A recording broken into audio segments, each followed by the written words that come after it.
소개하려고요. 앞 좀 띄워주시겠어요? 이 사람은요, 북이스라엘의 7대 왕인데 열심히 살았던 사람의 모델이에요.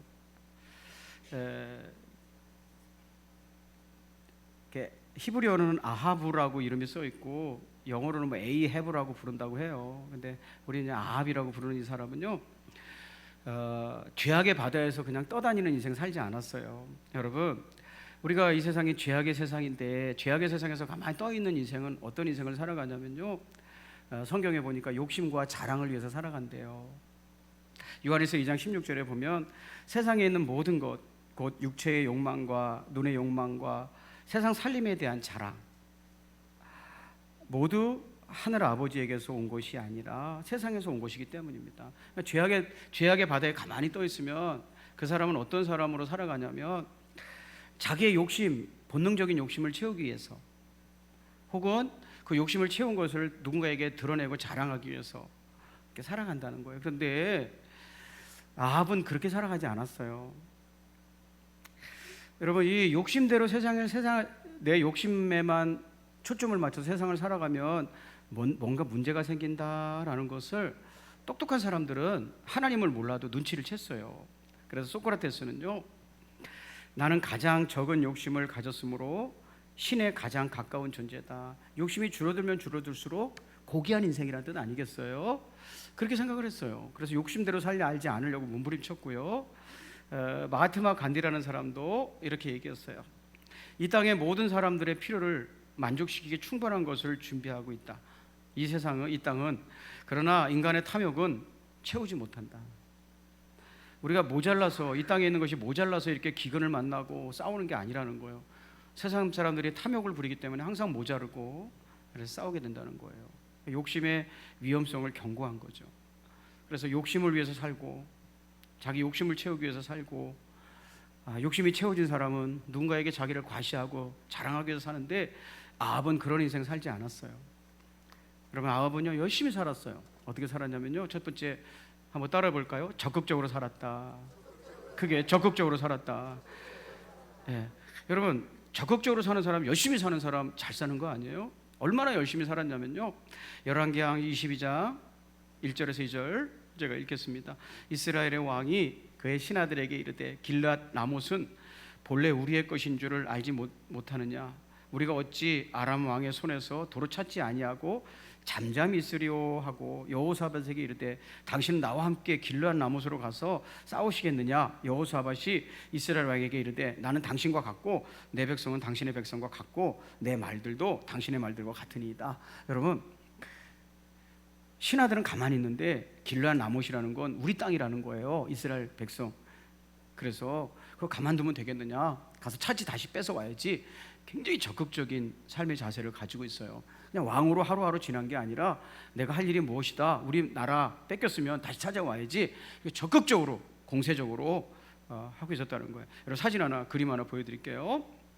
아합은요 굉장히 열심히 살고 적극적으로 살았어요. 이 그림을 보면 아합이 이스라엘과 하트를 맺었대요. 결혼했다는 뜻이거든요. 근데 이세벨은 시돈이라는 나라의 왕의 딸이었어요. 시돈이라는 것은 우리가 역사에서 배우는 페니키아예요. 페니키아 왕의 딸이었어요. 결혼했어요. 왜 결혼했냐면, 여러분은 이뻐서 결혼했다고 생각하겠지만 정략 결혼을 했어요. 나라의 안정을 위해서. 그래서 굉장히 적극적인 거예요. 그리고 아합과 이세벨 사이에서 아달랴라고 하는 딸을 낳는데, 그동안 남과 북이스라엘과 남유다는 굉장히 적대 관계에 있었어요. 우리나라가 지금 남북 관계가 별로 안 좋은 것처럼 이렇게 같은 민족이었는데 북이스라엘과 남유다는, 그런데 아합이 적극적으로 외교를 펼쳐서 그 여호사밧의 아들 여호람과 혼인 관계를 맺고, 아달랴와 혼인 관계를 맺고 설린 우호 관계를 맺었어요. 역사상 거의 없는 상황이었어요. 그래서 둘이 마음이 맞아가지고, 우리나라의 남과 북이 따로 어디 있느냐, 길앗 라못은 남과 북을 떠나서 우리 땅이니까 같이 회복합시다, 이렇게 지금 남유다의 여호사밧 왕과 아합 왕이 의논하는 장면이에요. 굉장히 적극적이고 열심히 살았어요. 두 번째, 긍정적으로 살았어요. 얼마나 긍정적으로 살았는지 제가 8절만 읽어볼게요. 열왕기상 22장 7절부터 8절.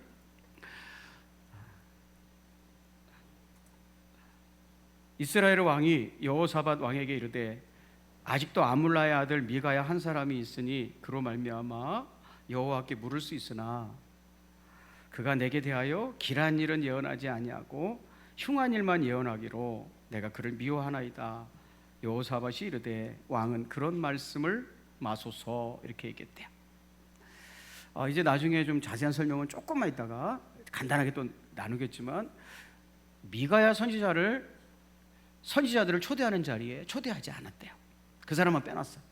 왜 빼놓으셨습니까? 미가야라는 선지자 늘 와서 길한 얘기, 그러니까 좋은 얘기는 안 해주고 흉한 얘기, 아주 나쁜 얘기만 자꾸 해주니까 내가 안 데리고 왔다는 거예요. 자꾸 좀 긍정적인 사람으로 좀 긍정적인 얘기를 좀 해줘야 되는데 미가야만 데려오면 부정적이라는 얘기를 하니까 안 데리고 왔다는 거예요. 그 사람 빼! 그랬다는 거예요. 굉장히 적극적이고 긍정적인 사고방식을 추구하는 사람임을 알 수 있어요. 세 번째는요, 하나님의 말씀을 따르려고 했어요.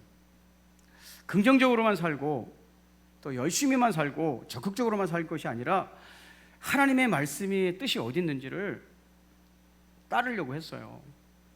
하나님 말씀대로 살아보려고도 했다는 거죠. 여러분, 열왕기상 22장 6절 같이 한번 읽어보겠습니다. 자, 같이 시작. 크게 시작. 이스라엘의 왕이 이에 선지자 400명쯤 모으고 그들에게 이르되 내가 길르한 라못에 가서 싸우랴 말랴. 그들이 이르되 올라가서 주께서 그 성읍을 왕의 손에 넘기시리이다. 아멘. 네. 그는요, 여호사밧 왕이 그냥 우리 전쟁에 나가도 되겠습니까? 뭔가 하나님의 뜻을 좀 물어봐야 되지 않을까요? 그랬더니 알겠습니다. 그리고 선지자 400명을 모았대요. 그냥 한두 사람의 의견을 물은 게 아니라 그 당시에 북이스라엘에 있었던 모든 선지자를 초청한 거예요. 다. 그래서 내가 좀 이렇게 우리 민족이 빼앗긴 길르한 라못이라고 하는 땅을 다시 수복하려고 하는데, 뺏으려고 하는데 내가 정말 이 길을 나가야 되겠느냐 말아야 되겠느냐 물어봤다는 거예요. 400명에게. 여러분, 400명을 모았다는 것은 그가 적극적인 태도예요, 소극적인 태도예요? 400명을 모은다는 건 이거 보통 어려운 일이 아니잖아요. 맨날 바쁘다 그러고 그단을 안 된다 그러고 막 이러잖아요. 그런데 400명을 다 모았다는 거예요. 400명을 모아가지고, 자, 그러면 여러분들의 의견을 좀 말해주시오. 우리가 마지막 최종 결론을 결심을 하기 전에 여러분들의 의견을 묻습니다 하고, 선지자 400명을 모았다는 거는 그가 전쟁에 나감에 있어서 목숨이 왔다 갔다 하니까 하나님의 뜻을 알고 싶어하는 진심이라는 거. 10명만 샘플로 오라고 그런 게 아니라 400명을 모았다는 건 진심이었다는 거예요. 왜냐하면 목숨이 왔다 갔다 하잖아요. 함부로 결정하면 안 되잖아요. 그래서 400명을 모아가지고 그들의 의견을 물었어요. 하나님께서 우리 앞길을 어떻게 생각하시는가? 이렇게 물었다는 거예요. 그러니까 굉장히 나름 진지했어요. 그런데 아합이 죽었어요. 적극적으로 살고 긍정적으로 살고 하나님의 뜻을 알려고 몸부림쳤는데 결국은 죽었어요. 열왕기상 22장 35절. 이게 이제 우리가 질문을 해봐야 되는 거예요. 왜 열심히 살고 적극적으로 살고 하나님의 뜻을 위해서 몸부림을 쳤는데 죽었어? 자, 그 죽은 장면을 먼저 읽겠습니다. 이날에 전쟁이 맹렬함으로 왕이 병거 가운데 붙들려 서서 아람 사람을 막다가 저녁에 이르러 죽었는데 상처에 피가 흘러 병거 바닥에 고였더라. 마침내 죽었어요. 살아 돌아온다고 했는데, 승리한다고 했는데, 잃어버린 그 고토를 다시 수복할 수 있다고 했는데 죽었어요. 여러분, 아합이 잘못한 게 뭐죠? 아합은 패배자가 됐다는 거예요. 뭐죠? 여러분, 이거 함께 기억했으면 좋겠습니다. 적극적이고 긍정적으로 살았다고 해서 잘 사는 거 아니라는 거예요. 여러분, 인생은요, 부정적으로 살아야 될 때도 있어요. 소극적으로 살아야 될 때도 있어요. 그래야 잘 살 수도 있어요. 그게 언제냐면요, 이런 경우예요. 많지만 이런 경우예요. 그림 보실래요? 골목에서 운전할 때는요, 부정적이고 소극적으로 운전을 해야 돼요. 사람 안 나와. 저기 골목에서 사람 안 나와. 막 밀어붙여. 적극적이고 긍정적으로 운전하면 안 돼요. 사람이 나올 수도 있다라고 생각을 해야 돼요. 맞죠? 아주 소극적이고 사람 안 나와 막 말하지 말고 나올 수도 있어 라고 해야 돼요. 그리고 여기 아기가 지금 자전거 타고 싱싱카 타고 달려 나오잖아요. 그러니까 세상을 잘 살기 위해서는 내가 부정적으로 소극적으로 생각해야 될 일도 많다. 아주 많다. 지금은요, 긍정적인 것이 무슨 전가의 보도처럼 생각을 하는데 결코 그렇지 않다는 거예요. 그 대표적인 사람이 바로 아합이었어요. 항상 적극적인 거, 항상 긍정적인 거, 이런 것을 추구했는데 죽었다는 거. 여러분, 그가 이렇게 실패하고 죽을 수밖에 없었던 이유는요, 진리와 비진리를 구분하지 못했기 때문에 그래요. 그러니까 거짓된 하나님의 말씀을 하나님의 말씀인 줄 알고 따라가다가 죽었단 말이에요. 그러니까 긍정적이냐 부정적이냐보다 더 중요한 건 내가 가는 길이 바른 길이냐, 내가 이렇게 결정하고 이렇게 살려고 하는 것이 진리냐, 이게 더 중요하다는 거예요. 이해가 되시면 아멘.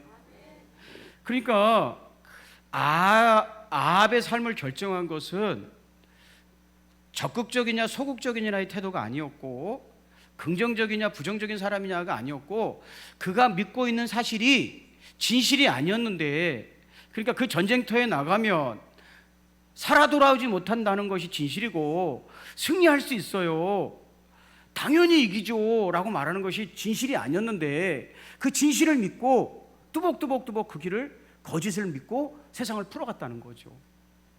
자, 이해가 되시나요? 그러니까 여러분의 인생의 핵심은 적극적이냐 부정적이냐, 긍정적이냐 부정적이냐, 이런 것보다 더 중요한 건 내가 지금 인생을 풀어가려고 하는 삶의 생각이나 자세가 옳은 것이냐, 이거라는 거예요. 자, 이해가 되시면 아멘. 근데 참 안타깝게도 아합은 혼란스러웠어요. 하나님의 뜻을 알기를 원했거든요. 내가 하려고 하는 이 일이 맞는 일인지 옳은 일인지를 알기를 원했거든요. 그런데 이른바 하나님의 사람들이라는 사람들이 서로 다른 얘기를 하는 거예요. 서로 다른 얘기를. 자, 볼게요. 여러분, 둘 다 우리는요, 우리 생각은 이렇습니다 하면은 하나님 말씀을 따르면 될 텐데, 두 사람 다 하나님의 말씀이라고 얘기를 하는 거예요. 근데 그 내용이 정반대인 거예요. 자, 그 부분을 제가 읽고 우리가 속지 않는 법을 함께 생각해 보려고 해요. 열왕기상 22장 11절, 그나냐의 아들 시드기야는 자기를 위하여 철로 뿔들을 만들어, 그러니까 하나님 말씀을 설득력 있게 증거하기 위해서 어떤 도구도 갖고 왔다는 거예요. 철로 만든 뿔들을 만들어 가지고 말하되, 여호와의 말씀이 왕이 이것들로 아람 사람을 찔러 진멸하리라 하셨다 하고, 이렇게 왕은 이런 뿔이에요, 철뿔이에요, 아람은 이런 거예요, 팍 뚫는데요, 가서 승리를 얻으소서 하면서 뭐라 그랬어요? 여호와의 말씀이, 이렇게 했다는 거예요. 하나님의 말씀이다, 이건 하나님의 뜻이다, 이렇게 얘기했다는 거예요. 근데 나중에 불려온 미가야 선지자도 이렇게 말했다는 거예요. 그가 이르되, 내가 보니 온 이스라엘이 목자 없는 양같이 산에 흩어졌는데, 목자는 왕이잖아요, 왕이 죽은 거예요. 여호와의 말씀이 이 무리에게 주인이 없으니 각각 평안히 자기의 집으로 돌아갈 것이니라 하셨나이다. 아니, 왕이 죽는다고 지금 예언하는 거거든요. 근데 그게 여호와의 말씀이라는 거. 둘 다 여호와의 말씀이라고 하는데, 한 사람은 거짓말 하는데, 한 사람은 죽는다 그러는데, 한 사람은 산다 그러는데 어딜 따라가냐는 거예요. 여러분, 오늘 한국교회 교계를 보면 너무너무 영적으로 혼탁하고 거기 따라가면 안 된다고 얘기하고, 어떤 사람들은 그대로 해야 된다는 거예요. 여러분, 이럴 때 우리가 어떻게 결정을 해야 될까요? 뭐가 옳을까요?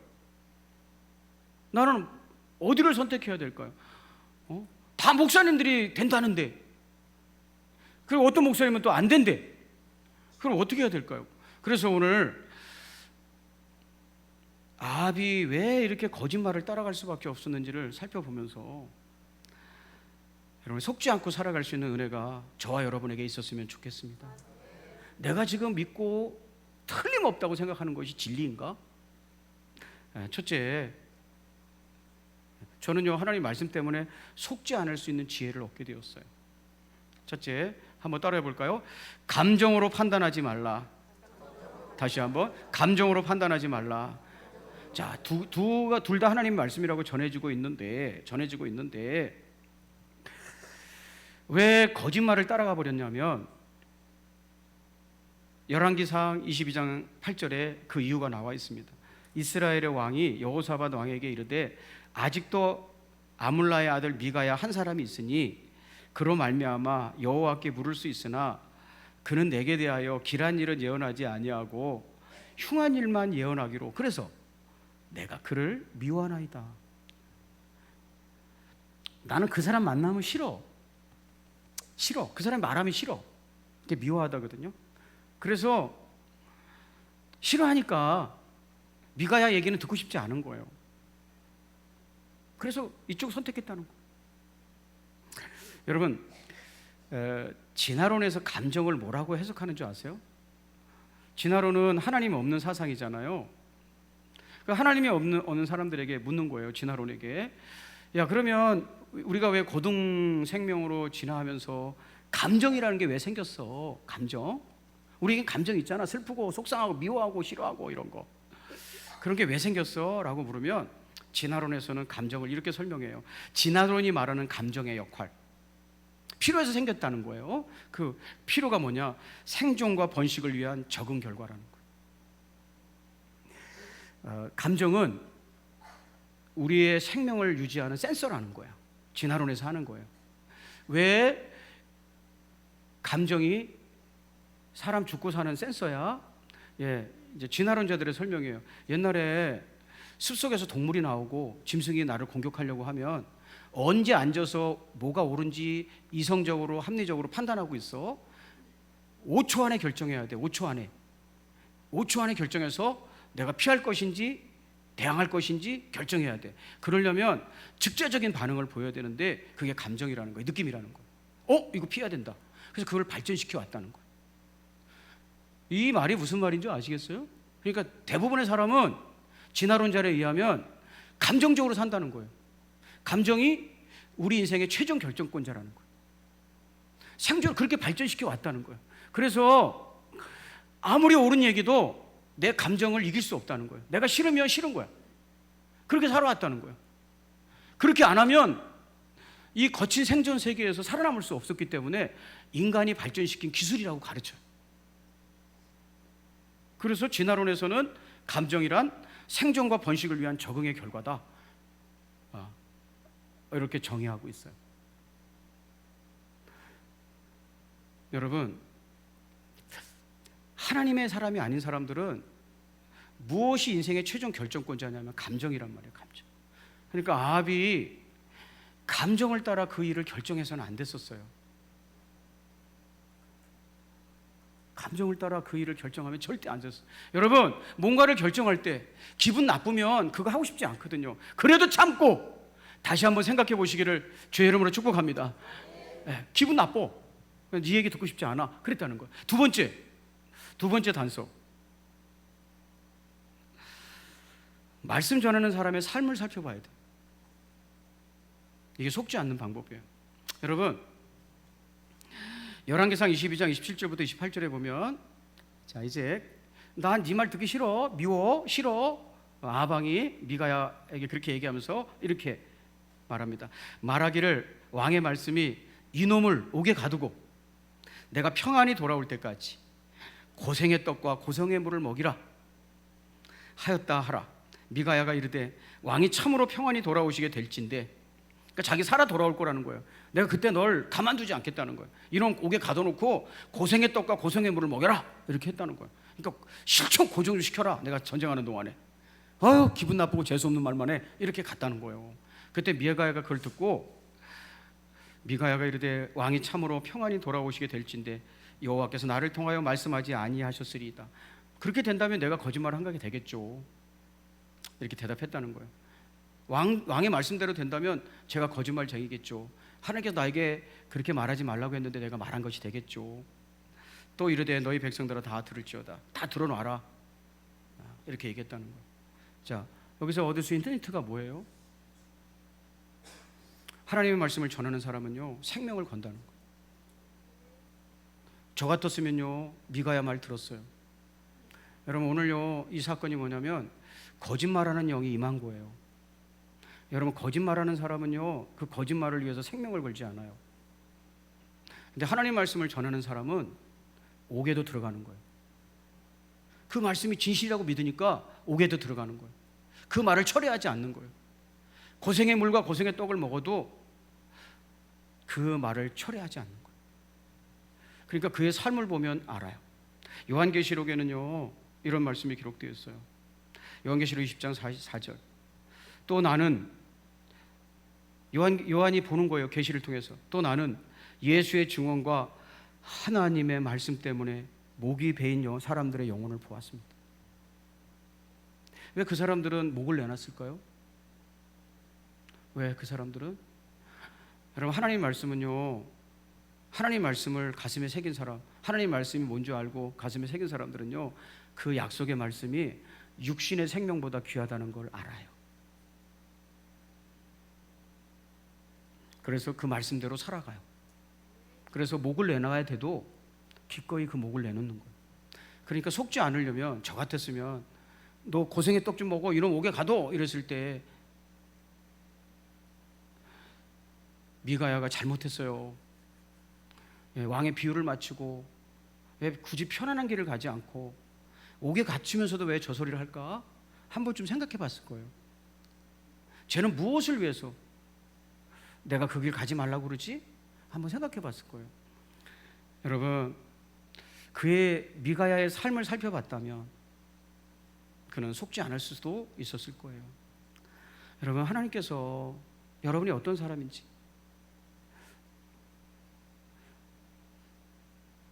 여러분이 예배드리는 모습 속에 내가 누구인지 나타나는 거 아니에요?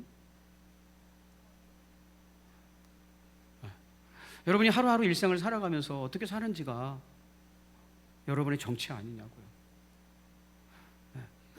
적어도 하나님의 말씀을 가진 사람들은 그 말씀을 위해서 생명을 건다는 거예요. 그게 하나님 말씀이에요. 그러나 가짜 하나님 말씀을 전하는 사람들은 때에 따라, 시대에 따라 바꿔요, 말을. 여러분, 알아보시기를 주의 이름으로 축복합니다. 그리고 진리를 따라가야 승리하는 거예요. 만약에 미가야가 하는 말을 알아들었다면 아합은 죽지 않았을 수도 있어요. 저는 이런 게 안타까운 거예요. 여러분, 하나님의 은혜가 여러분에게 있어서 그 말하는 사람의 삶을 보고 진지하게 생각해보고 진위를 판단할 수 있는 지혜도 좀 있고, 오늘날 그 강단에서 선포되는 말 속에서 진리를 구별할 수 있는 분별력이 여러분에게 있기를 진심으로 축복합니다.